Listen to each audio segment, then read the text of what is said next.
Welcome back to another episode. Today, Nvidia actually had an amazing day with the stock up over 8%. Unfortunately, in the past 5 days, the stock is still down 10% after this overall DeepSeek drama. So in today's episode, what I actually want to do is take a closer look at some more information that has come out about DeepSeek and some other updates that have come out by some major CEOs or some major AI players in the overall space. Too long, don't watch. It seems like it definitely was a major overreaction for Nvidia, and let me explain why. But before we go any further, make sure to hit the thumbs up, make sure to hit the subscribe button, check out the pinned comment for a special offer at fool.com/Jose, and check out my free daily semiconductor newsletter, whatthechip.happened.com. I want to thank the Motley Fool for sponsoring this video, and check out fool.com/Jose for the 10 best stocks to buy now. With that link, you get a promotional offer for the subscription service. Now, let's continue with today's episode. All right, so first, if we take a closer look, like I mentioned, Nvidia had a really great day, up over 8%. Now, if you have been following this channel for the past few days with this whole DeepSeek drama, last night I did a video about some of the major CEOs that have come out and kind of discussed that, hey, look, if this DeepSeek is kind of showcasing efficiency in AI, we're going to see more demand for compute as we expand this overall AI ecosystem. And yesterday, early morning, when this whole drama came out, I kind of mentioned that, hey, look, do not freak out with Nvidia. And luckily, right now, everything's playing a-okay.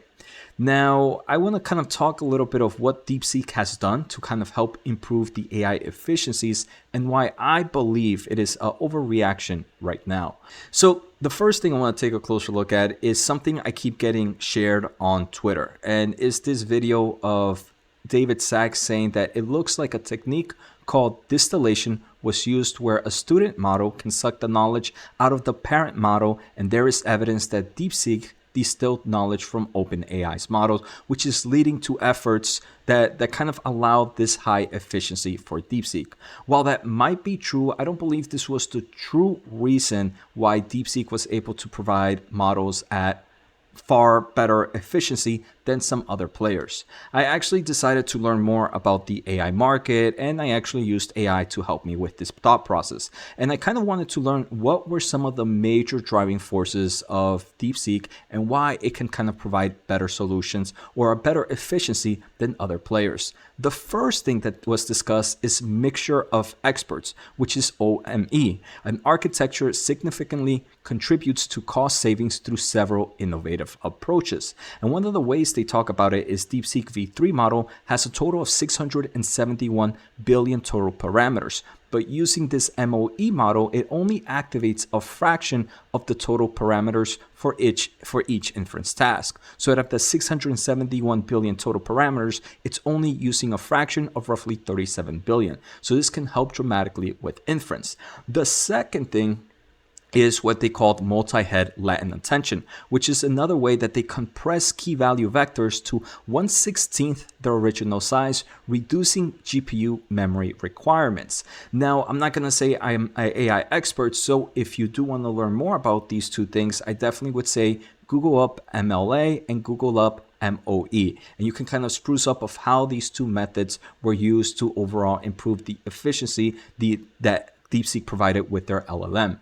Now, the reason I believe these aren't as big or as crazy as many people are discussing, or this overreaction in the stock price, is because Nvidia on March 14th of 2024, a little bit less than a year ago, actually talked about mixture of experts, MOE, in LLM architectures. And again, they kind of discussed that if you kind of do MOE, obviously DeepSeek kind of made it a little bit better, but Nvidia pretty much showcased that MOE models provided demonstrable benefits to model pre-training throughput, enabling a more expressive sparse MOE model to be trained on the same amount of compute as a dense model. This leads to more competitive models under the same compute budget.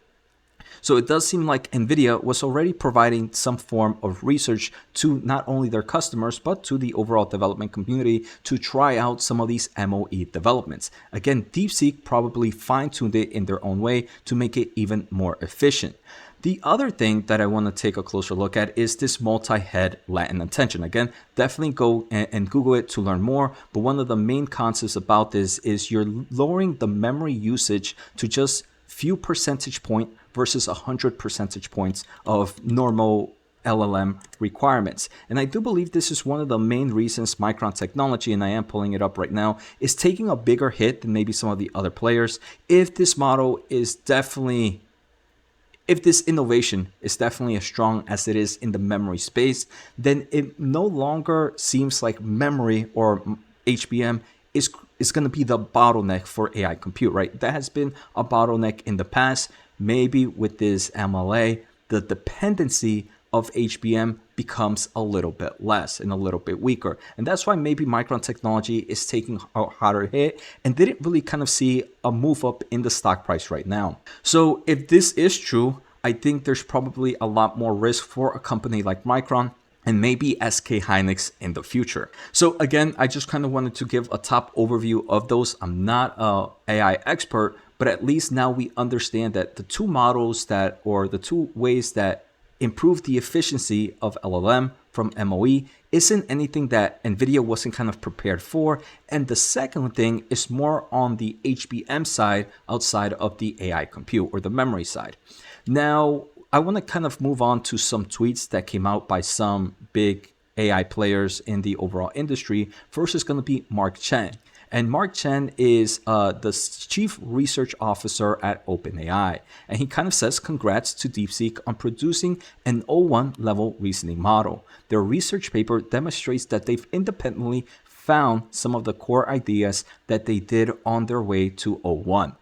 So it seems like the first thing OpenAI is saying, hey, look, pretty cool with that. You guys are open source, so you kind of gave it to the public.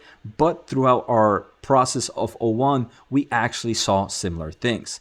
However, he thinks that the external response has been somewhat overblown, especially in the narrative around cost. One implication of having two paradigms, pre-training and reasoning, is that they can optimize for capability over two axes instead of one, which lead to lower costs. But it also means they have two axes along which they can scale and will intend to push compute aggressively into both. As research in distillation matures, we're also seeing that pushing on cost and pushing on capabilities are increasingly decoupled. The ability to serve at lower cost, especially at higher latency, doesn't imply the ability to produce better capabilities. So pretty much OpenAI is saying game on, but you still need huge computational power to move further. Now, we also had Dylan Patel and an article from Financial Times discuss that Dylan Patel, who is the lead analysis in SemiAnalysis, has estimated that DeepSeek and its sister company have access to tens of thousands of Nvidia GPUs. And he mentions that DeepSeek has spent well over $500 million on GPUs over the history of the company. So this $5 million is now $500 million, right? So big change here. Now, a big question is $500 million is still not $500 billion that we kind of saw with the Stargate program. One of the main reasons is obviously a huge difference in computation. This is great maybe for training, but if you're trying to mass scale it, you're going to need a lot more computational power. And that's what kind of Stargate is going to be pushing into.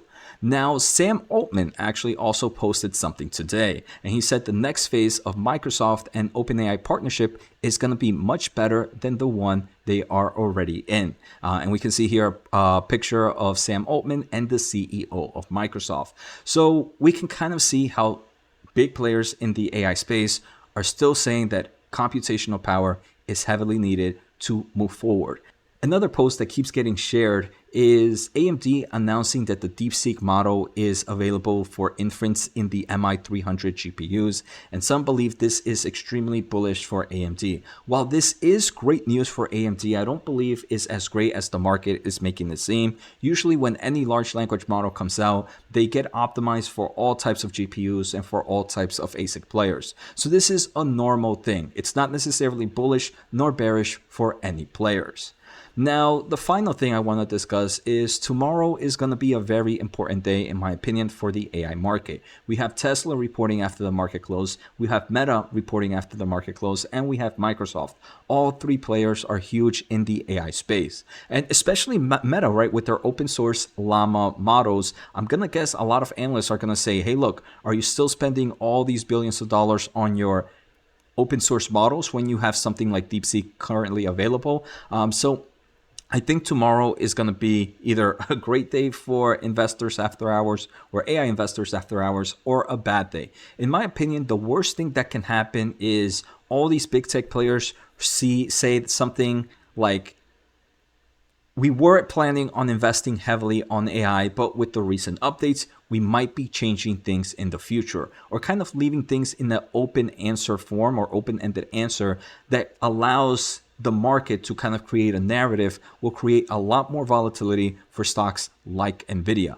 But based on everything that I'm learning now about MOE, about MLA, all these kind of discussions by the CEOs and scientists at companies like OpenAI, it does seem like the market has completely overblown this DeepSeek product. And I'm gonna guess that American companies like OpenAI, like XAI, and like Meta are going to use these new solutions to improve their overall AI models and be able to serve more and continue to increase their computational needs. So let me know what are your thoughts on the comments below. Take care, have a good day, and see you all tomorrow.